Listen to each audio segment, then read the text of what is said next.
이번 대선은 부패 기득권과의 최후 대첩, 부동산 불로소득 공화국이라는 오명을 없애버리겠습니다.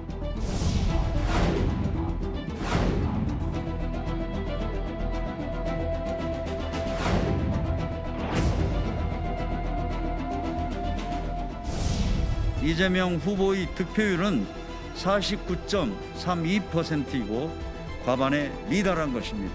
결선 투표가 반드시 진행되어야 합니다. 상식과 원칙 그리고 당헌 당규에 따라서 우리 당에서 잘 처리하실 것으로 믿습니다.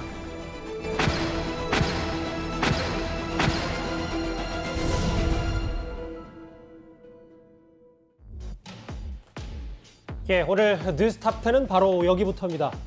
1위와 3위부터 차례로 만나보죠. 이재명 경기도지사가 민주당의 대선 후보로 선출이 됐습니다.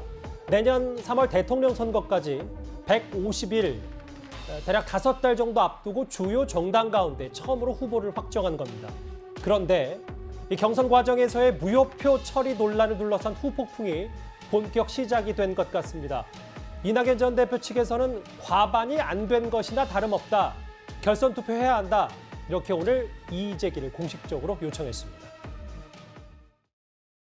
특별 당규에 대한 지도부 판단에 착오가 있습니다. 이재명 후보의 득표율은 49.32%이고 과반에 미달한 것입니다.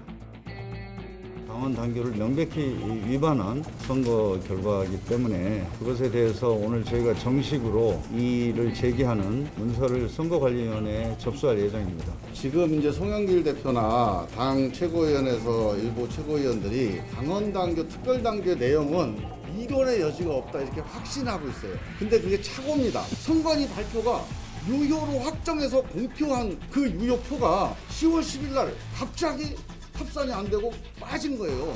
이걸 만약에 의도했다면 이건 부정선거고 의도하지 않았다면 실수, 착오인데 빨리 바로잡아야 돼요. 현장 화면 보고 왔습니다. 민주당 경선 결과는 이렇습니다. 이재명 50.29, 이낙연 39.14, 추미애 9%, 박용진 1.55%. 경선 결과 이렇게 나왔으니까 과반 일단 넘었기 때문에 결선 투표 안 가는 걸로 결정이 됐는데 오늘 화면에서 봤듯이 이낙연 전 대표 캠프 측에서 무려 한 20여 명 정도 현역 의원들이 이거에 대해서 이의를 제기했어요. 우리가 야구에서요, 9회 말에 투아웃에 이 홈런성 타구를 쳤는데 이게 홈런인가 이루타인가 이걸 두고 지금 논쟁을 벌인 것과 똑같은 상황이 지금 벌어지고 있습니다. 예.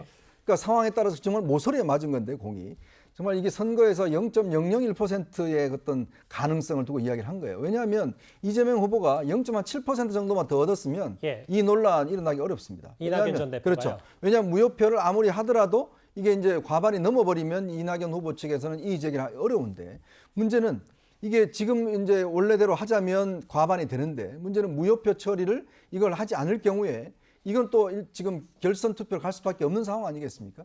그만큼 당내에서도 이제 어떤 이 상황에 대해서 승복하기 어려운 상황이 지금 연출된 겁니다. 그래서 오늘 원래 기자회견 때 같은 경우에 보통 뭐 선대위원장 혼자나 뭐 몇 명 나와서 할 텐데 지금 이낙연 캠프에서 함께하고 있는 국회의원들 20명이 다 이열로 도열해서 기자회견에 동참을 했어요. 그 이유는 뭐냐면 그만큼 이게 승복하기가 어렵다는 것을 가시로 보여주고 있는 게 아닌가. 왜냐하면 국회의원들 입장에서 보면 이제 뭐 판이 끝났으면 사실은 이제 승자한테 다들 가서 이제 힘을 보태야 되는데 문제는 승자한테 가는 게 아니라 지금 오늘 기자회견인데 자신의 이름을 걸고 나왔다는 것은 이거는 지금 간단하게 끝날 문제가 아니다. 즉 자신이 국회의원 한 명 한 명이 다 헌법기관 아니겠습니까? 그 수명이나 되는 그 국회의원들이 나와서 저 기자회견에 동참했다는 것은 이 사태가 그렇게 간단치 않다. 그만큼 이낙연 캠프가 아직까지 단일 대우를 형성해서 이 문제에 대해서 지속적으로 문제를 제기하겠다. 저는 이런 어떤 사인으로 받아들이고 있습니다. 잠시만요. 저기 화면에 나왔던 20여 명의 현역 의원들의 숫자가 당내에서 미칠 영향이 적지 않다 이런 말씀이죠. 왜냐하면 교섭단체 구성할 수 있잖아요. 20명이면.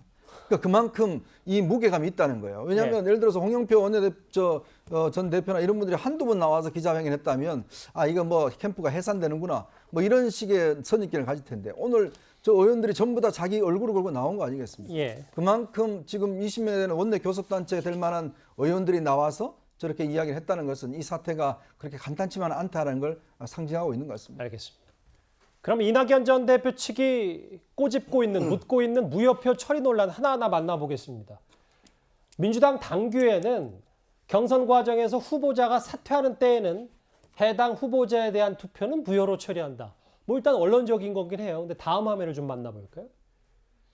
이낙연 캠프 측에서는 정세균, 김두관 두 후보의 사퇴일 이전 투표가 인정되고 200여 표만 무효표다 이렇게 주장하고 있습니다. 좀 추가적으로 설명을 좀 부탁드릴게요. 네. 그러니까 이제 후보직을 유지하고 있을 때 그 후보에게 투표한 표를 예. 무효화하게 된다라면 전체 선거인단에서 투표는 참여했지만 그 사람들이 나중에 빠지게 되는 결과가 되지 않습니까?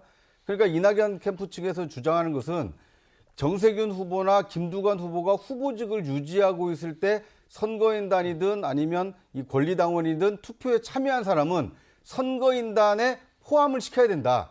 다만 그 사람들은 투표 행위를 한 사람들이 이제 사퇴했기 때문에 그건 무효나 뭐 이제 기권표로 처리를 해야 된다. 이렇게 얘기를 하고 있는 것이고요. 예. 지금 당에서 얘기를 하고 있는 것은 그 후보자에게 투표한 사람들은 이제 후보가 없기 때문에 그분들을 빼고 나머지 후보로 등록해서 끝까지 완주한 분들에게만 투표한 사람들을 전체 100으로 놓고 이 득표율을 계산해야 된다. 이렇게 해서 지금 이재명 후보가 50%를 넘다 보니까 이낙연 캠프 측에서 얘기하는 것은 아니 그러면 정세균이나 김두관에게 먼저 투표한 사람들은 이제 없는 사람, 유령 당원이나 유령 선거인단이 되는 거 아니냐. 어떻게 이런 선거가 있을 수 있느냐. 이것은 이 경선 규정을 잘못 적용한 것이다. 착오다. 이제 이렇게 주장을 하고 있는 것입니다. 그러니까 정세균, 김두관 두 후보에게 투표했던 사람들이 유령이 되는 건 안 되기 때문에 네. 이낙연 전 대표 캠프에서는 이걸 넣어야 된다 이런 얘기군요. 그렇습니다. 왜냐하면 이제 투표했을 때 투표 시점에서는 그분들의 표가 유효표로 인정이 됐었기 때문에 이분들도 역시 전체 투표에 참여한 선거인단으로 포함을 시켜서 거기에서 득표율을 계산을 해야지 합당하지 그분들을 빼고 하게 된다라면 그분들에게 그 정세균이나 김두관 두 분에게 투표한 사람들은 투표 행위 자체를 안 한 것이 되기 때문에 이것은 이 경선 규정을 잘못 적용한 것이다. 이렇게 주장을 하고 있는 겁니다. 왜 이렇게 첨예하게 대립하냐면요. 다음 화면에 그 답이 나와 있습니다. 김재열 국장. 네. 무효표를 처리했을 경우는 지금 저희가 이미 알고 있는 50.29% 이재명 후보가 과반을 넘는데 무효표를 처리 안 할 시, 그러니까 한 2만 표 정도를 다시 원래 더한다면 49.3% 결선 가야 되기 때문에 이런 거 아니겠습니까? 그렇죠. 예, 맞습니다. 그러니까 이런 논란이 생긴 것 자체가 기본적으로는 3차 투표에서 3차 선거인단 투표에서 모두가 예상하지 못한 결과가 나왔잖아요. 맞아요.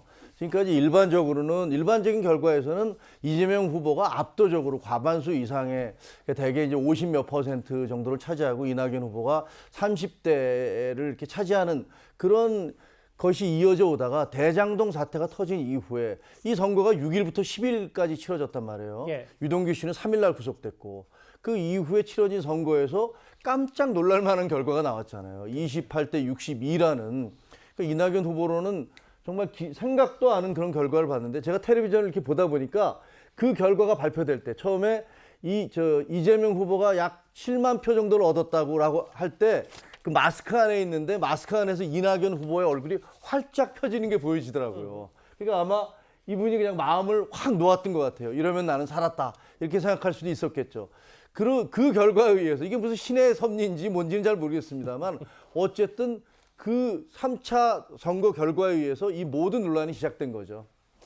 그 부분도 저희가 잠시 뒤에 또 좀 더 집중적으로 살펴볼 테고요. 일단 처리와 처리 안 할 때 과반을 살짝 넘냐, 턱걸이를 넘냐, 그렇지 않느냐가 아주 미묘하게 큰 차이로 결정이 되기 때문에 이승훈 변호사님. 실제로 근데 이낙연 전 대표 측에서는 이 신청서까지 오늘 냈거든요. 이게 앞으로 그럼 절차가 어떻게 되는 겁니까? 앞으로 이제 절차는 뭐 최고위에서 좀 결정을 해야 될 것으로 보여지는데요. 실제 이제 사퇴를 하는 경우에는 무효로 한다라고 당헌 당규에 그렇게 규정이 되어 있기 때문에 원칙적으로 정세균 후보나 김두관 후보가 사퇴했을 때 얻었던 그 표는 무효로 하는 게 원칙이라고 생각됩니다. 또한 과거에도 2002년 대선 때도 유종근 어떤 대선 후보라든가 또는 2007년 때 유시민 후보가 사퇴하면서 기존에 얻었던 표도 무효로 한 그런 관례가 있다는 측면이 있고요. 또한 이낙연 전 대표가 됐을 때 이 규정이 이제 통과가 된 규정이거든요. 그런 측면에서 결과는 이낙연 후보에게 불리할 것이다 이렇게 말씀드리고요. 그럼에도 불구하고 정식적인 절차를 통해서 이의 제기를 한 것이기 때문에 그 이의 제기 절차는 그대로 받아줘야 된다고 생각되고 실제 최고위에서 이것과 관련해서 논의할 어떤 결정할 권한이 있습니다. 그래서 이낙연 후보가 어떤 승복할 수 있는 계기를 마련해 준다는 측면에서는 최고위에서 이런 결정을 해서 설명을 해주는 게 좋을 것 같고 송영길 후보가 개인적으로 어떤 발표 형식을 취하는 것은 그렇게 적절해 보이지는 않습니다. 알겠습니다. 네. 예. 일단 무효표 처리하는 게 적절하다. 다른 분들 의견은 어떠십니까? 뭐 김종혁 국장 생각이 좀 다르세요? 예, 저는 그보다도 일단 민주당이 굉장히 큰 위기 상황에 처해 있다라고 생각을 해요. 예. 일단 이런 문제가 발생하게 된 것은 그 투표 결과가 너무 클로스하기 때문에 네, 근접하기 때문에. 예. 근접하기 때문에 넘어가느냐 안 넘어가느냐 때문이지만 제가 듣는 얘기는 꼭 그래서만은 아니에요. 이낙연 후보가 저렇게 문제 제기를 한 이유는 따로 있거든요. 뭡니까? 그게 뭐냐면 첫째, 그 이낙연 후보 측에서 저 대장동과 관련해서 많은 취재를 했다고 해요. 아하. 그래서 제가 듣기에는 실제로 이낙연 후보 측에서는 이 대장동 사태의 책임자가 이재명이고 예. 굉장한 문제가 많은 그런 사업이었다. 따라서 반드시 문제가 터질 것이다. 라는 그런 확신을 갖고 있다는 거예요. 이낙연 캠프 측에서. 이낙연 캠프 측에서. 그리고 그게 첫 번째고 두 번째는 만약에 이래서 그 결선 투표가 다시 이루어진다면 이낙연 캠프 쪽에서는 만약에 이 사태가 일주일만 더 갔으면 우리가 완전히 이겼을 것이다. 아하. 왜냐하면 뭐 여러 사람이 소환되고 있고 김만배 씨 오늘 뭐 소환됐지만 그렇죠. 조금 더 진실이 규명되는 순간에 이재명 후보는 궁지에 몰릴 것이다. 이런 생각을 하고 있다는 거죠. 그 두 가지가 굉장히 중요한데 왜 제가 지금 민주당이 큰 위기다라고 얘기하냐면 만약에 예를 들어서 이걸 받아들인다고 해보세요. 결선 이낙연 투표를? 후보가 예. 주장하는 대로 그걸 받아들인다면 이재명 후보가 그걸 수용하겠습니까? 제가 보기엔 이재명 후보 수용 안 해요. 그러면 판 깨겠다라고 나올 수도 있는 거죠. 예. 아니 그게 무슨 소리냐. 정상적으로 지금 나를 뽑아놨는데 이제 와서 다시 후보를 바꾸겠다? 이건 못해. 이렇게 나올 수도 있는 거고. 아까 이현정 의원 얘기했지만 하지만 이낙연 후보 쪽에서도 약 20명이 넘는 의원들이 나와서 그 문제를 제기할 그렇게요. 정도로 그쪽에서는 나름대로 자신감이 있단 말이에요. 그러니까 민주당은 사상 초유의 사태로 굉장히 위험한 상황으로 지금 가고 있다. 이런 느낌이 들어요. 판세를 전반적으로 분석해 주셨어요. 이해가 좀 됐습니다. 그런데 어제 이낙연 전 대표는 경선에 승복하냐는 질문에는 즉답을 피했습니다. 대신 본인 지지자들 앞에서 이런 말을 했는데요. 저희가 화면을 모아봤습니다. 저의 정리된 마음은 정리되는 대로 여러분께 말씀드리겠습니다.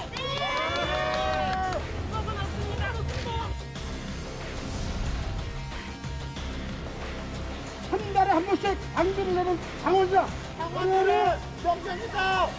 민주당은 지금 즉시 사상의 말 잘해라. 이낙연의 공성과 자질을 갖고 있는 우리 지지자들입니다. 그렇지 않습니까? 맞습니다. 우리가 이낙연. 저희 민주당이 이재명 사당이 아니잖아요. 그러니까 정세균을 위해서 또 김두관을 위해서 찍어준 표는 그러니까 무효표가 되면 너무 이재명만을 위한 독선적인 룰이다라고 생각을 해요. 이건 선거 개입은 너무한 거예요. 송영길 대표한테 엄청난 실망을 받고 있으며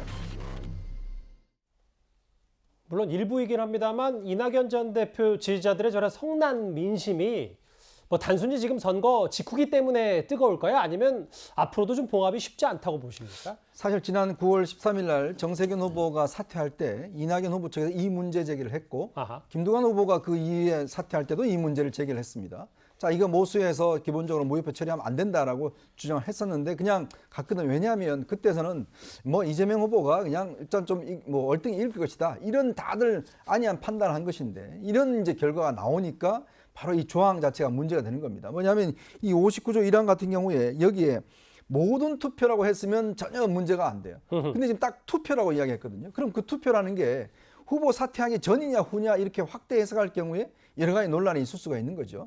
자, 그러면 이제 지금 이낙연 후보 측에서는 일단 당에다가 문제를 제기를 했는데 이걸 만약에 소송으로 갈 경우에 이게 굉장히 좀 복잡해질 겁니다. 즉 소송 끝날 때까지는 본인이 승복을 못하는 결과가 되지 않습니까? 이낙연 전 대표 그렇죠. 측이요. 그래서 결국은 이게 문제 해결의 어떤 정책 해결 방법은 뭐 예를 들어서 타협해서 할 수도 있는데 만약에 앞으로 이재명 후보가 여러 가지 여론조사에서 상승세를 탄다라면 아마 이낙연 후보 측도 더 이상 버티기는 힘들 거예요. 아하. 근데 지금 대장동 수사를 보시면 이제 시작에 불과하거든요. 오늘 김만배 씨가 일단 출두를 했고 이동규 씨 구속돼 있고 만약 이 대장동 사태에 대한 검찰 수사가 방향이 계속 진전돼 나갈 경우에 거기에 따라서 이재명 후보의 지지율이 조금씩 떨어질 경우에 이럴 때는 어떻게 하느냐의 문제가 있을 겁니다. 예전에 아시겠지만 노무현 대통령 그때 2002년 선거 때 같은 경우도 후보로 됐지만 그 이후에 후보 지지율이 계속 떨어졌잖아요. 그러다가 결국 이제 나중에 정몽준 후보하고 단일화를 하면서 결국 이제 후보가 된 거 아니겠습니까? 예. 마찬가지로 이번 같은 경우도 이재명 후보의 정치적인 이 향로는 결국은 본인 지지율이 올라야 될 겁니다. 왜냐? 단일 후보로 결정됐으면 컨벤션 조건하는 게 있잖아요.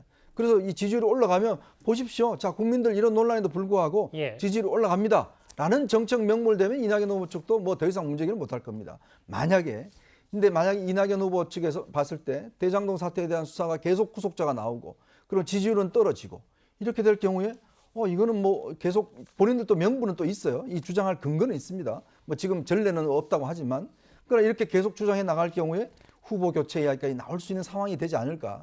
참 이 민주당이 어떤 선택을 하기가 굉장히 어려운, 즉 민심에 맡겨질 수밖에 없는 상황이 아닌가 저는 그렇게 생각합니다. 예.